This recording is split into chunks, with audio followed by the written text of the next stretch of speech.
ہمارے channel AGO official کو subscribe کریں اور نئی اپڈیٹس کے لیے گھنٹی کے بٹن کو ضرور دبائیں۔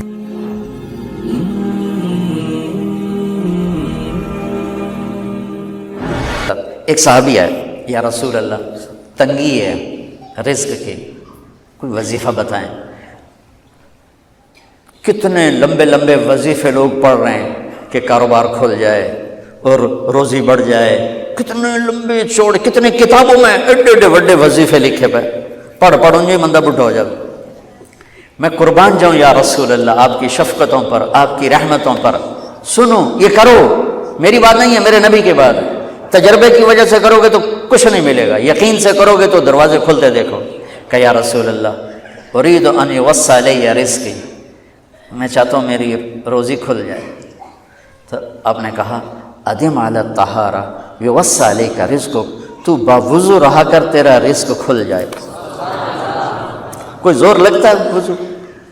تمہارے یہاں تو سردی ہوتی ہی کوئی نہیں کہ بھئی ٹھنڈا پانی ہے کیسے وضو، یہ تو ہمارے لیے مسئلہ ہے کہ بھئی ٹھنڈا پانی ہے کیسے وضو کرو۔ وہ ہمارے گاؤں کا مراسی مجھے مل گیا، میں نے کہا چل نماز پڑھے گا، نہیں جی میاں جی سردی بڑی نہ لے جاؤں، سردی بڑی، مراسیوں کو سردی زیادہ لگتی ہے۔ میں نے کہا نہیں آج تک نماز پڑھا کے چھڑنا ہے۔ میں اس کو لے کے جب وہ ٹوٹی پہ بیٹھا نا، جو ہی ہاتھ پہ پانی، اوہ حالے وہ ٹھنڈا پانی ہے، اوہ حالے وہ ٹھنڈا پانی۔ تمہارے لیے تو یہ مسئلہ بھی نہیں کہ ٹھنڈا پانی۔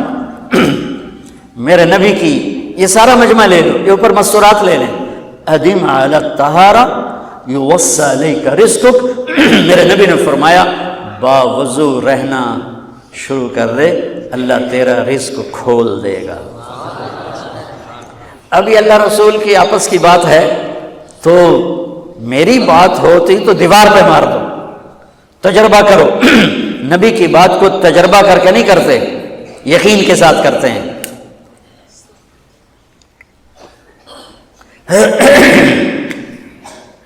ادم علی الطہارہ یوسع علیک رزقک، باوضو رہا کر۔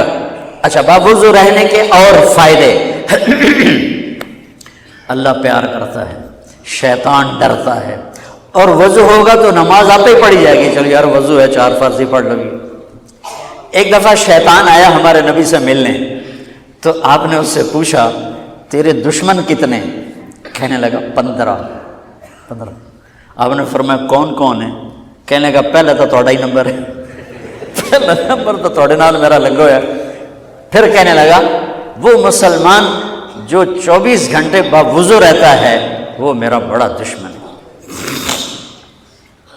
جو باوضو رہتا ہے اور باوضو سوتا ہے، ایک فرشتہ اس کے لیے بندگی کا ثواب لکھتا رہتا ہے۔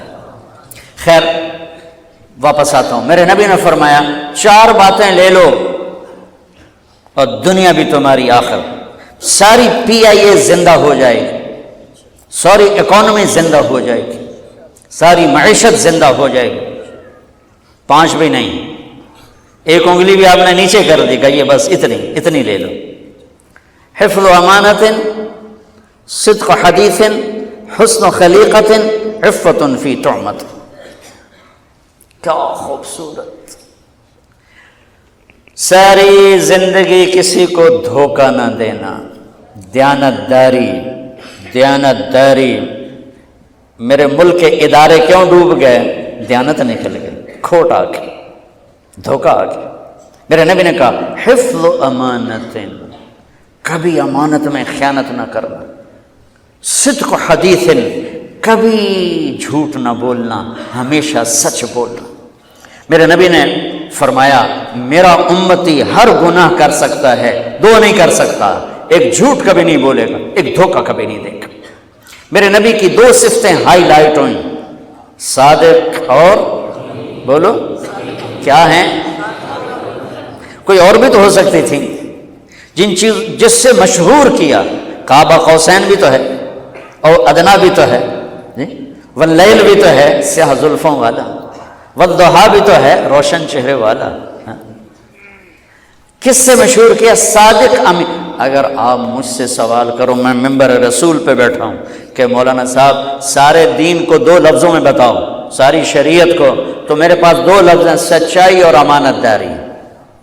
آپ مجھ سے سوال کرو مولانا صاحب ساری دنیا کے کفر کو بتاؤ تو میرے پاس دو لفظ ہیں، جھوٹ اور دھوکے بازی۔ جھوٹ اور خیانت، پوری دنیا کا کفر ان کے اندر چھپا ہوا ہے۔ سچائی اور دیانتداری، پوری دنیا کا اسلام اس کے اندر چھپا ہوا ہے۔ دیانت اور سچائی یہ بیج کی طرح ہے اور پورا اسلام پھر باغ بن کے پھلتا پھولتا ہے۔ جھوٹ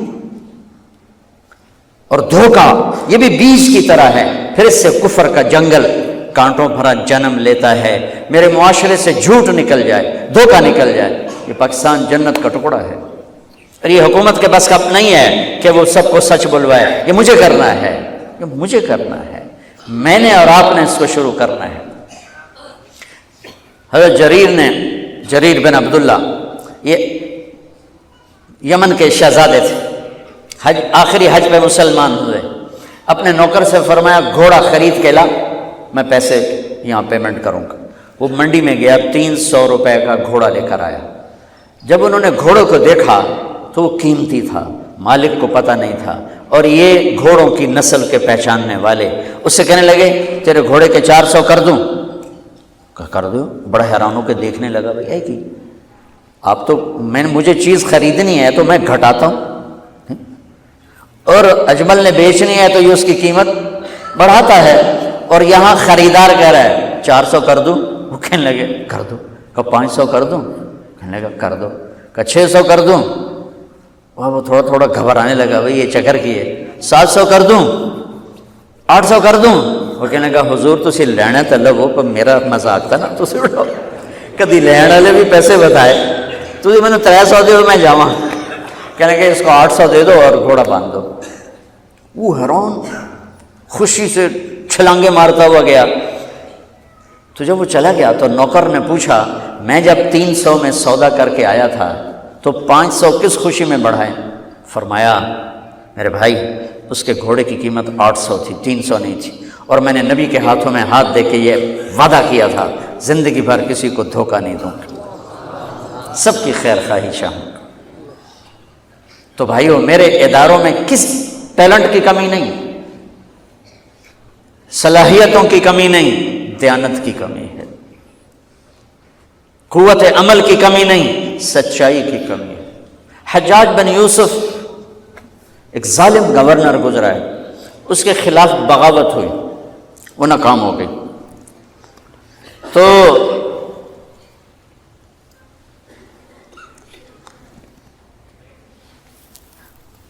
کوفہ میں ایک بزرگ رہتے تھے، ان کے بیٹے اس بغاوت میں شریک تھے۔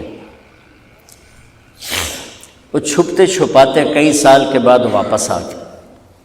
ابن خراش ان کا نام تھا۔ ان کی سچائی مشہور تھی کہ ابن خراش جھوٹ نہیں بولتا۔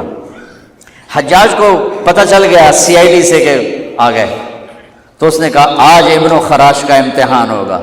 اس کو کھانے پہ بلایا، عنوان ہی نہیں بنایا تفتیش کا، کھانے پہ بلایا اور کھانا شروع ہو گیا۔ باتوں باتوں میں کہتا ہے ابن خراش آپ کے بیٹے ہمارے خلاف لڑ کے بھاگ گئے تھے، کوئی پتہ ہے؟ تو ابن خراش ہنس پڑے، کہنے لگے حجاج زندگی موت تو اللہ کے ہاتھ میں ہے، گھر آئے بیٹھے۔ تو اس نے کہا تیری سچائی کو سلام کرتا ہوں، اگر تو جھوٹ بولتا یہیں تیرا سر اتارتا، پھر تیرے بیٹوں کا جاؤ سلام ہے تیری سچائی کو، تیرے بیٹے تجھے مبارک ہوں، مسلمان جھوٹ نہیں بولتا۔ میرے نبی سے پوچھا گیا یا رسول اللہ کیا مسلمان بزدل ہو سکتا؟ کہا کیا مسلمان بخیل ہو سکتا؟ آپ نے کہا۔ پھر پوچھا گیا جھوٹ بول سکتا؟ کہ نہیں، جھوٹ نہیں بول سکتا۔ تو دو باتیں حدیث پاک کی، صدق حدیث، حفظ امانت، یہ دو باتیں زندہ ہو جائیں تمہارے سارے ادارے زندہ ہو جائیں، ہم نقصان سے نکل کر نفع میں آ جائیں گے، نفع میں آ کر اوروں کو دینے والے بن جائیں گے۔ اس ملک میں اتنے خزانے اللہ نے چھپائے ہیں، اور اس ملک میں اتنے اللہ نے استعداد والے لوگ پیدا فرمائے ہیں، صرف دو چیزوں سے ہم مار کھا رہے ہیں، ہمارے جو ادارے ڈوب رہے ہیں، وہ گلگت سے لے کر گوادر تک، اس میں وسائل کی کمی نہیں، سچائی کی کمی ہے، دیانتداری کی کمی ہے، اور یہ ریلیٹڈ ہے رب ہونے کے ساتھ، کہ ہم نے اللہ کے رب ہونے میں شک کیا تو ہم غلط راہوں پہ چل پڑے۔ رب تو اللہ ہے، دینے والا تو اللہ ہے،